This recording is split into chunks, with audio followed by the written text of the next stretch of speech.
कळंबा फिल्टरच्या दुरावस्थेबाबत आज बी वॉर्ड अन्याय निवारण कृती समितीनं महापालिकेचे जल अभियंता हर्षजित घाटगे यांना घेराव घातला। प्रशासनाच्या दुर्लक्षामुळे कळंबा फिल्टर हाऊसची भीषण अवस्था आहे। इमारतीचं स्ट्रक्चरल ऑडिट करून दुरुस्तीची कामं तातडीनं सुरू करावीत।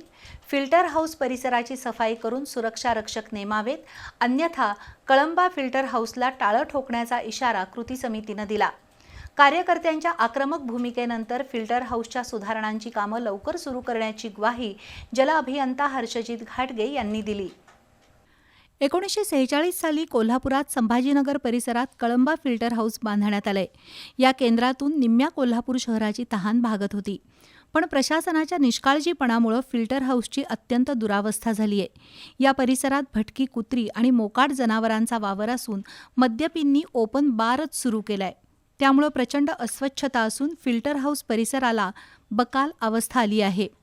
याबाबत बी वॉर्ड अन्याय निवारण कृती समितीनं 2 दिवसांपूर्वी आंदोलन केलं होतं, पण महापालिकेचे अधिकारी उपस्थित नसल्यामुळे तीव्र नाराजी व्यक्त करून जल अभियंत्यांच्या कार्यालयाला टाळं ठोकण्याचा इशारा दिला होता।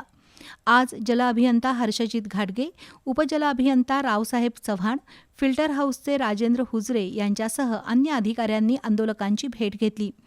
बी वॉर्ड कृती समितीचे रामेश्वर पत्की, किसन कल्याणकर यांनी अधिकाऱ्यांवर प्रश्नांची सरबत्ती करून फिल्टर हाऊसची पाहणी करायला भाग पाडलं। कळंबा फिल्टर हाऊस इमारतीचं स्ट्रक्चरल ऑडिट करावं, सुरक्षा रक्षकांची नेमणूक करावी अशी मागणी पद्माकर कापसे आणि सुभाष रामुगडे यांनी केली। महापालिका प्रशासनानं फिल्टर हाऊसच्या दुरावस्थेकडे लक्ष दिलं नाही तर उग्र आंदोलनाचा इशारा नगरसेवक दुर्वास कदम, विजयसिंह खाडे पाटील यांनी दिला। येत्या शुक्रवारपर्यंत आराखडा तयार करून कृती समितीचे सदस्य आणि स्थानिक नगरसेवकांसोबत बैठक घेतली जाईल, तसंच सुरक्षा रक्षक नेमण्यासाठी पाठपुरावा करू अशी ग्वाही जल अभियंता हर्षजित घाटगे यांनी दिली। यावेळी मुसाभाई शेख, किरण भोसले, सतीश पोवार, प्रशांत डकरे, दीपक मेहतर, रोहित गाडीवड्ड, प्रशांत बर्गे, सुनील हंकारे उपस्थित होते।